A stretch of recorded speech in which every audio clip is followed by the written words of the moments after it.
Neetu classes में आपका स्वागत है। अगर आप इस चैनल पर नए हैं तो इसको सब्सक्राइब कीजिए, लाइक कीजिए और ज़्यादा से ज़्यादा इसको शेयर कीजिए। ये ग्रुप डी का प्रीवियस क्वेश्चन बताया जा रहा है, सारा सब्जेक्ट का प्रीवियस क्वेश्चन डाला जाएगा।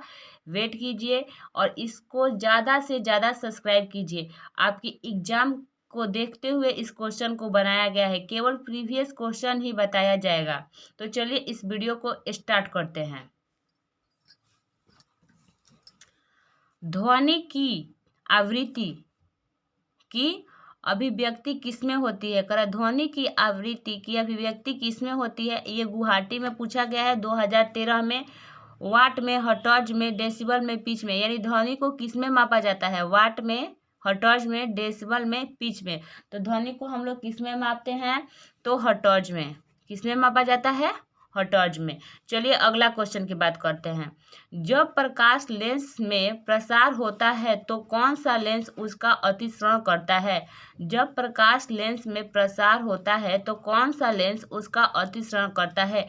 ये क्वेश्चन इलाहाबाद 2017 में पूछा गया है।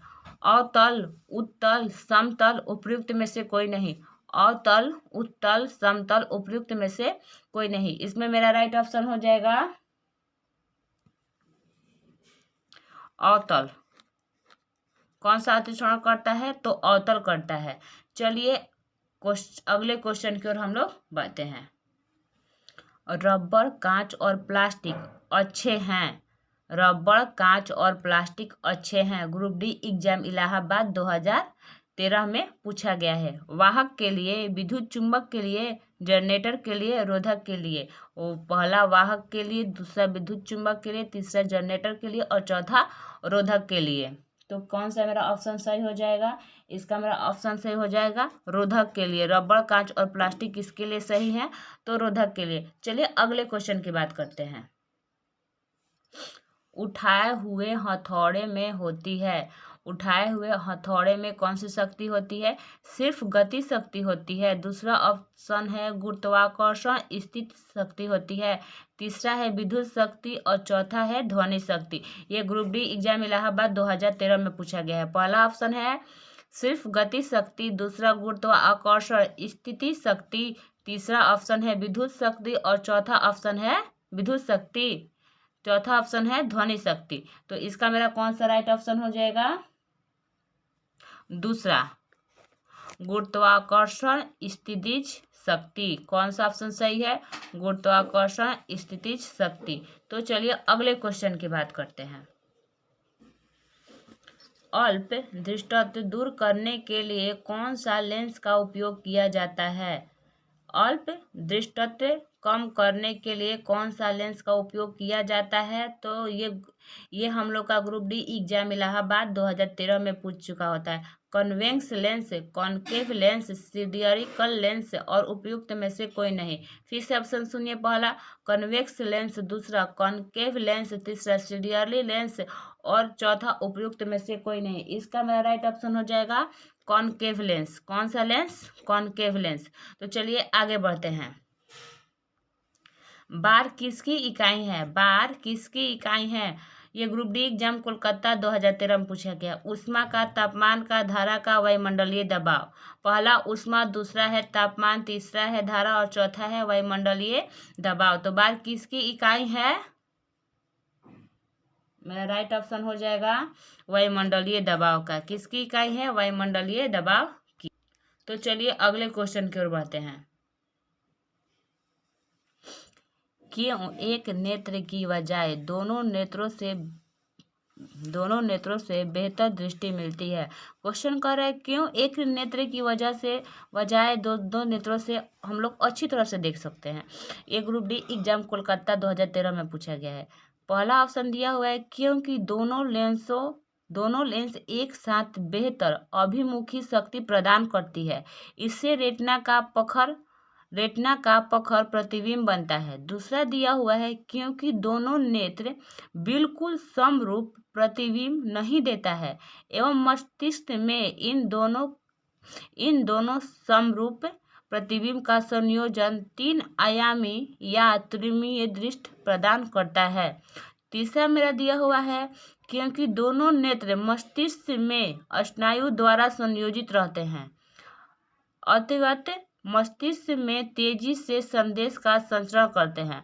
और चौथा मेरा ऑप्शन है उपरोक्त में से कोई नहीं, तो इसका मेरा राइट ऑप्शन बन जाएगा दूसरा, क्योंकि दोनों नेत्र बिल्कुल समरूप प्रतिबिंब नहीं देते हैं एवं मस्तिष्क में इन दोनों समरूप प्रतिबिंब का संयोजन 3 आयामी या त्रिविमीय दृष्टि प्रदान करता है। ऑप्शन नंबर मेरा 2 राइट है। चलिए अगले क्वेश्चन की बात करते हैं। गति समीकरण के संबंध में निम्नलिखित में से कौन सा विकल्प गलत है? ये ग्रुप डी एग्जाम 2018 में पूछा गया है। गति समीकरण के संबंध में निम्नलिखित में से कौन सा विकल्प गलत है? पहला ऑप्शन दिया हुआ है 2as equal v square minus u square. दूसरा ऑप्शन है 2as equal v square plus u square. और तीसरा ऑप्शन है v बराबर u प्लस AT। और चौथा ऑप्शन है मेरा s बराबर ut plus half AT square. इसमें से कौन सा विकल्प गलत है ये हम लोगों को बताना है। तो इसमें कौन सा विकल्प गलत है, इसका मेरा राइट आंसर हो जाएगा पहला, ये हम लोगों का गलत है। ठीक है, ये हम लोग का गलत है। 2as देखिए हम लोग का यू स्क्वायर बराबर वी स्क्वायर बराबर होता है you square 2as plus u square, तो यहाँ से ये माइनस में आ जाता है हम लोगों का, तो इनमें से हम लोग का ये ऑप्शन क्या है, गलत है। तो चलिए अगले क्वेश्चन की ओर बढ़ते हैं। प्लीज़ इस सब क्वेश्चन को आप नोट करते हुए चले और वीडियो को स्किप कर कर ना देखें, नहीं तो आप लोग को समझ में नहीं आएगा। तो चलिए अगला क्वेश्चन की बात करते हैं। 25 डिग्री सेल्सियस पर विभिन्न माध्यमों में ध्वनि की गति के बारे में निम्नलिखित में से कौन सा कथन सही या गलत है? इसमें से कौन सा कथन सही है या गलत है, ग्रुप डी एग्जाम 2018 में पूछा गया है। तो पहला देखिए, पहला कथन दिया हुआ है कि हीलियम गैस में ध्वनि की गति 965 मीटर प्रति सेकेंड है। हीलियम गैस में ध्वनि की गति 965 मीटर प्रति सेकेंड है। दूसरा मेरा ऑप्शन दिया हुआ है, दूसरा मेरा कथन दिया हुआ है कि हाइड्रोजन में ध्वनि की गति, हाइड्रोजन में ध्वनि की गति कह रहा है। अब हमको सत्य या असत्य बताना है। पहला दिया हुआ है केवल ए सत्य है, दूसरा है केवल बी सत्य है, और तीसरा दिया है न तो ए सत्य है और न बी सत्य है। और तीसरा मेरा चौथा ऑप्शन दिया हुआ है कि ना ए और बी दोनों सत्य है। तो इसका मेरा राइट ऑप्शन हो जाएगा पहला, केवल ए सत्य है। हीलियम गैस में ध्वनि की गति 965 मीटर प्रति सेकेंड है। चलिए अगले क्वेश्चन की बात करते हैं। यांत्रिक ऊर्जा को विद्युत ऊर्जा में बदलने वाला यंत्र कौन सा है? यांत्रिक ऊर्जा को विद्युत ऊर्जा में बदलने वाला यंत्र कौन सा है? आरआरबी ग्रुप डी 2018 में पूछा गया है। पहला है मोटर, दूसरा है डायनेमो, तीसरा है धारामापी और चौथा है ट्रांसफार्मर। कौन सा यांत्रिक ऊर्जा को विद्युत ऊर्जा में बदलता है? तो इसका मेरा राइट ऑप्शन है दूसरा, डायनेमो। कौन सा है? डायनेमो। चलिए अगले क्वेश्चन की ओर बढ़ते हैं। निम्न में से क्या ऊर्जा को रूपांतरण के संबंध गलत है? करें निम्न में से क्या ऊर्जा के रूपांतरण में संबंध गलत है? ग्रुप डी एग्जाम 2018 में पूछा हुआ क्वेश्चन है। विद्युत बैटरी के प्रयोग से रासायनिक ऊर्जा विद्युत ऊर्जा में परिवर्तित होती है। विद्युत बैटरी के प्रयोग से रासायनिक ऊर्जा विद्युत ऊर्जा में परिवर्तित होती है। दूसरा मेरा दिया हुआ है कि विद्युत हीटर के प्रयोग से विद्युत ऊर्जा यांत्रिक ऊर्जा में परिवर्तित होती है। तीसरा है विद्युत बल्ब के प्रयोग से विद्युत ऊर्जा प्रकाश ऊर्जा में परिवर्तित होती है। चौथा है ऊष्मीय शक्ति संयंत्र में ऊष्मीय ऊर्जा विद्युत ऊर्जा में परिवर्तित होती है। तो इसमें कौन सा कथन गलत है ये हम लोग को बताना है। तो 99 का आंसर हम लोगों का हो जाएगा दूसरा, ये कथन हम लोग का गलत है। विद्युत हीटर के प्रयोग से विद्युत ऊर्जा यांत्रिक ऊर्जा परिवर्तित नहीं होती है। ये हम लोग का ऑप्शन क्या है, गलत है। चलिए अगले क्वेश्चन की बात करते हैं। द्रव्यमान और वेग का गुणनफल क्या कहलाता है? 2018 में पूछा गया क्वेश्चन है। गतिज ऊर्जा, स्थितिज ऊर्जा, बल और संवेग, द्रव्यमान और वेग का गुणनफल क्या कहलाता है? गतिज ऊर्जा, स्थितिज ऊर्जा, बल एवं संवेग क्या कहलाता है? तो इसका मेरा राइट ऑप्शन है संवेग कहलाता है। बल गुना द्रव्यमान गुना वेग क्या कहलाता है? संवेग कहलाता है। तो चलिए अगली क्वेश्चन की ओर हम लोग बढ़ते हैं। ठीक है, निम्नलिखित को पूरा करें। 1 किलोवाट घंटा कितना जूल के बराबर होता है? ग्रुप डी एग्जाम 2018 में पूछा गया है। 3.6 गुने, पहला ऑप्शन है 3.6 गुने 10 के पावर -6 जूल, दूसरा ऑप्शन है 3.6 गुने 10 के पावर 6 जूल, तीसरा ऑप्शन है 36 गुने 10 के पावर 6 जूल, चौथा ऑप्शन है 36 गुना 10 के पावर 6 जूल। इसका मेरा राइट ऑप्शन बन जाएगा, राइट ऑप्शन है मेरा दूसरा, 3.6 गुना 10 के पावर 6 जूल, 3.6 गुना 10 के पावर 6 जूल। अगले क्वेश्चन की ओर बढ़ते हैं हम लोग। जब प्रकाश विरल माध्यम से सघन माध्यम में प्रवेश करता है तो वह धीमा तथा हो जाता है, क्या हो जाता है? यही पूछ रहा है। जब प्रकाश विरल माध्यम से सघन माध्यम में प्रवेश करता है तो वह धीमा तथा हो जाता है। ग्रुप डी एग्जाम 2018 में पूछा हुआ क्वेश्चन है। नॉर्मल से दूर हो जाता है, उनमें कोई परिवर्तन नहीं होता है, नॉर्मल की ओर झुक जाता है, कम घनत्व के माध्यम में परिवर्तित हो जाता है। इसमें से क्या होता है जब सघन माध्यम से विरल माध्यम में जाता है? तो मेरा इसका राइट ऑप्शन है तीसरा, नॉर्मल से दूर हट जाता है। क्या हो जाता है? अभिलंब से दूर हट जाता है। तो चलिए आगे बढ़ते हैं। निम्नलिखित में से कौन सी ऊंचाई के साथ बदलता या घटता है? निम्नलिखित में से कौन सी ऊंचाई के साथ बदलता या घटता है? ये ग्रुप डी एग्जाम 2018 में पूछा गया क्वेश्चन है। यांत्रिक ऊर्जा, दूसरा है नाभिकीय ऊर्जा, तीसरा है स्थितिज ऊर्जा और चौथा है रासायनिक ऊर्जा। कौन सा बढ़ता या घटता है? कौन सा ऊर्जा बढ़ता या घटता है? तो कौन सा ऊर्जा आपका बढ़ जाता है और घट जाता है? तीसरा ऑप्शन सही है हम लोग का, स्थितिज ऊर्जा है जो ऊंचाई पर बढ़ता या घटता है। अगले क्वेश्चन की बात करते हैं। निम्नलिखित में से कौन सी ऊंचाई के साथ बढ़ती है? निम्नलिखित में से कौन सी ऊर्जा ऊंचाई के साथ बढ़ती है? ये भी ग्रुप डी 2018 में पूछा गया है। पहला गतिज ऊर्जा, दूसरा है रासायनिक ऊर्जा, तीसरा विद्युत ऊर्जा और चौथा स्थितिज ऊर्जा। तो कौन सा है जो हम लोगों का ऊंचाई के साथ बढ़ता है? तो कौन सा ऊर्जा ऊंचाई के साथ बढ़ता है हम लोगों का? तो पहला है गतिज ऊर्जा है जो ऊंचाई के साथ हम लोगों का बढ़ता है। चलिए अगले क्वेश्चन की ओर चलते हैं। एक गोलाकार दर्पण और पतली गोलाकार लेंस, प्रत्येक में 20 सेंटीमीटर की फोकस लंबाई होती है। ऐसे परिदृश्य में निम्नलिखित में से कौन सा कथन सत्य होने की संभावना है? एक गोलाकार दर्पण और पतली गोलाकार लेंस, प्रत्येक में 20 सेंटीमीटर की फोकस दूरी लंबाई होती है। ऐसे परिदृश्य में निम्नलिखित में से कौन सा कथन सत्य होने की संभावना है? ग्रुप डी एग्जाम 2018 में पूछा गया क्वेश्चन है।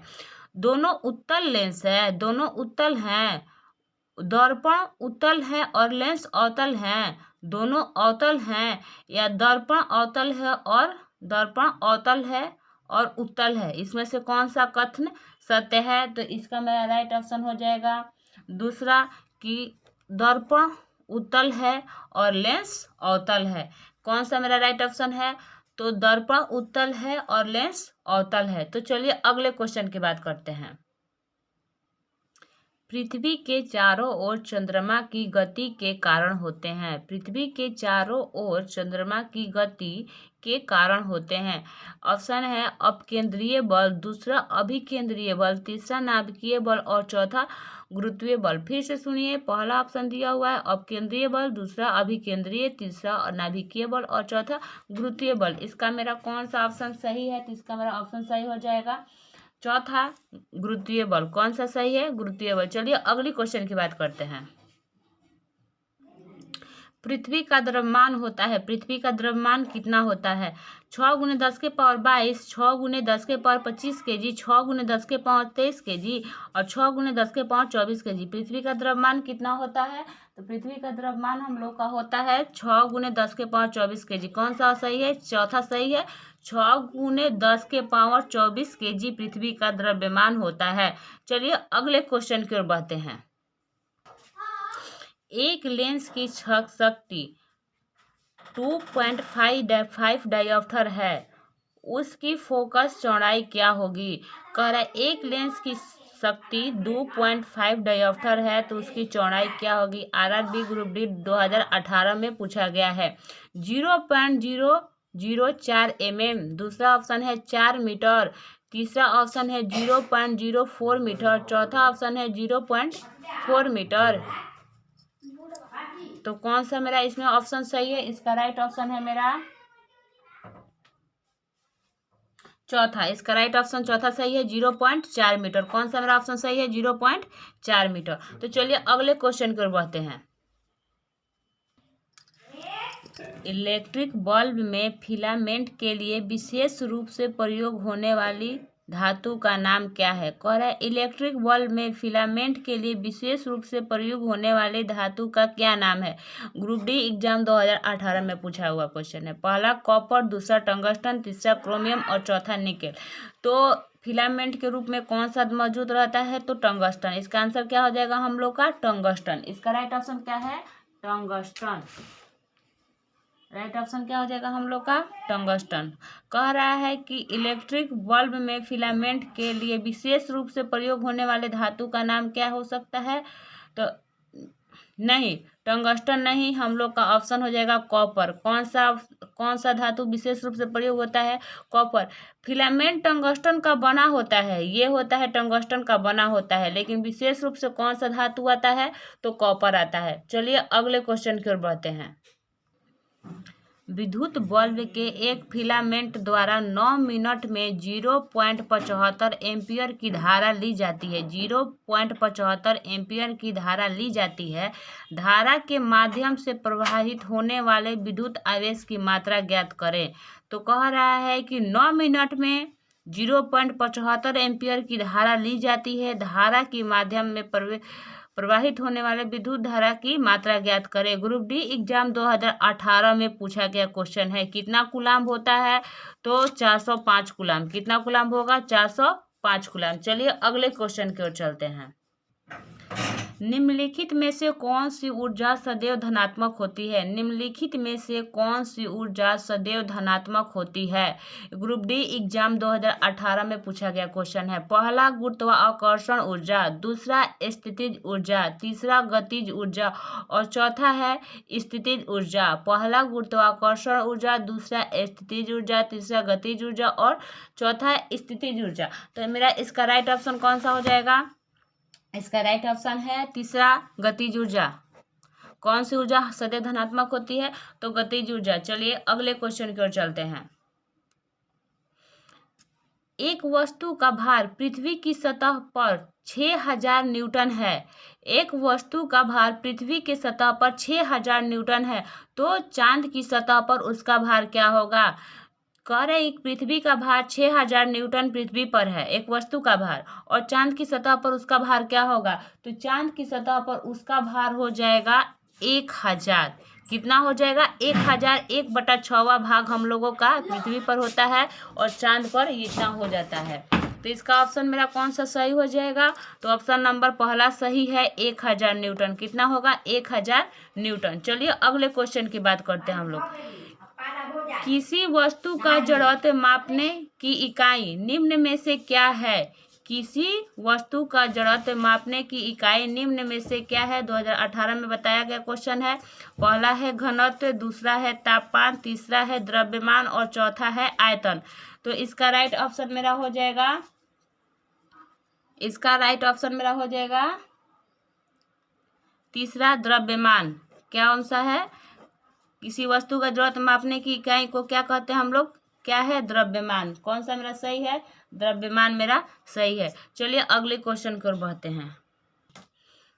एक फर्मी में कितने मीटर होते हैं। 1 फरमी में कितने मीटर होते हैं? पहला दिया हो 10 के पावर -9 मीटर, दूसरा है 10 के पावर 15 मीटर, चौथा है 10 के पावर 4 मीटर और चौथा ऑप्शन है 10 के पावर 15 मीटर। मेरा इसका राइट ऑप्शन है 10 के पावर 15 मीटर। 1 फरमी में कितने मीटर होते हैं? 10 के पावर 15 मीटर। चलिए अगले क्वेश्चन की बात करते हैं। निम्नलिखित में से कौन सा संबंध सही है? निम्नलिखित में से कौन सा संबंध सही है, यही हम लोग को बताना है। वेग इक्वल समय गुना विस्थापन। वेग बराबर समय बटा विस्थापन, विस्थापन बटा समय, और वेग बराबर समय बटा विस्थापन, और वेग बराबर 1 बटा विस्थापन गुना समय। इसका कौन सा ऑप्शन मेरा सही है? तो इसका मेरा ऑप्शन दूसरा ऑप्शन मेरा सही है कि वेग बराबर होता है विस्थापन बटा में समय। चलिए अगले क्वेश्चन की ओर बढ़ते हैं। किसी पिंड के वेग समय ग्राफ सरल रेखा में आता है तथा मूल बिंदु से गुजरते हुए एक्स अक्ष को छूता है तो पिंड गतिशील है। एक समान त्वरण से एक समान वेग से बदलते हुए त्वरण से और शून्य त्वरण से किससे गतिशील है, यही हम लोगों को बताना है। तो इसका मेरा राइट ऑप्शन हो जाएगा पहला, एक समान त्वरण से। किससे गतिशील है? तो एक समान त्वरण से। चलिए अगले क्वेश्चन की बात करते हैं। आवर्त गति है क्या है? एक सीधी रेखा में कोई गति है, एक वृत्त की चाप में कोई गति है, जो आवधिक गति हो है, कोई अनावधिक गति है। इसका मेरा राइट ऑप्शन कौन सा हो जाएगा? तो इसका मेरा राइट ऑप्शन है तीसरा, जो आवधिक गति है। कौन सा गति है? आवधिक गति है। तो चलिए हम अगले क्वेश्चन की ओर चलते हैं। एक साइकिल चालक को प्रारंभ में अधिक बल क्यों लगाना पड़ता है? कह रहे हैं कि एक साइकिल चालक को प्रारंभ में अधिक बल क्यों लगाना पड़ता है? क्योंकि साइकिल के पहिए जाम हो जाते हैं। दूसरा ऑप्शन दिया हुआ है चालक जड़त्व पर विजय पाने के लिए अधिक बल लगाता है। तीसरा ऑप्शन है प्रारंभ में घर्षण अधिक होता है, और चौथा है कि उपयुक्त में से कोई नहीं। तो इसका मेरा राइट ऑप्शन हो जाएगा पहला, क्योंकि चालक के पहिए जाम हो जाते हैं। क्या हो जाते हैं? चालक के पहिए जाम हो जाते हैं। तो हम लोगों को साइकिल को चलाते वक्त जब चलाया जाता है तो अधिक बल लगाना पड़ता है। तो चलिए अगले क्वेश्चन की बात करते हैं। एक पिंड अपनी प्रारंभिक विराम अवस्था में रहेगा अथवा गतिशील होने की अवस्था में वह पिंड उसी गति की ओर और उसी दिशा में तब तक वैसे ही चलता रहेगा जब तक कि उस पर बाह्य बल नहीं लगता है। यह है क्या है भाई? तो ऊष्मा का गतिकी का पहला सिद्धांत है, न्यूटन के गति का तीसरा सिद्धांत, न्यूटन के गति का दूसरा सिद्धांत, न्यूटन के गति का पहला सिद्धांत। तो इसका मेरा राइट ऑप्शन है कि न्यूटन के गति का पहला सिद्धांत। न्यूटन के गति का पहला सिद्धांत ये कहता है कि कोई वस्तु गति अवस्था में जब तक रहेगी जब तक कि उस पर बाह्य बल न करे, और विराम अवस्था में जब तक रहेगी जब तक उस पर बाह्य बल नहीं लगाएंगे। यही हम लोग का न्यूटन का प्रथम गति नियम कहता है, यानी पहला सिद्धांत यही कहता है। तो चलिए आगे बढ़ते हैं हम लोग। जल में तैरना न्यूटन की गति के किस नियम के कारण संभव है? जल में तैरना न्यूटन के गति के किस नियम के कारण संभव है? जल में तैरना पहला है प्रथम नियम, दूसरा है द्वितीय नियम, तीसरा है तृतीय नियम और चौथा है ये सभी। तो किसके नियम के अनुसार हम लोग जल में तैरते हैं? तो तीसरे नियम के अनुसार। ठीक है, तृतीय नियम के अनुसार जल में तैरना न्यूटन का तृतीय नियम है। चलिए अगले क्वेश्चन की बात करते हैं। इस क्वेश्चन को आप लोग नोट करते हुए चलें। ये हम लोग ग्रुप डी के लिए मोस्ट इम्पोर्टेंट क्वेश्चन को बताया जा रहा है। इसको आप लोग प्लीज नोट कीजिए। हवाई अड्डे पर एक ट्रॉली से किसी स्थान पर उतारी गई अचेटी तब तक रखी रहेगी जब तक कोई व्यक्ति उसे उठाता नहीं है। न्यूटन के किस नियम के द्वारा इस तथ्य की व्याख्या की जा सकती है? वही कह रहा है हम लोग का जो हम लोग अगले क्वेश्चन में बात किए हैं। न्यूटन के प्रथम गति नियम से, न्यूटन के द्वितीय गति नियम से, न्यूटन के तृतीय गति नियम से, न्यूटन के द्वितीय एवं तृतीय गति नियम से कोई वस्तु रखी है तो रखी ही रहेगी जब तक उस पर बाहरी बल कार्य न करेगा।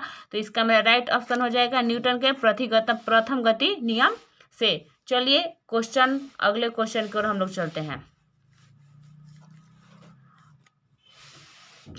तरल पदार्थों के कारण हुए घर्षण को कहा जाता है।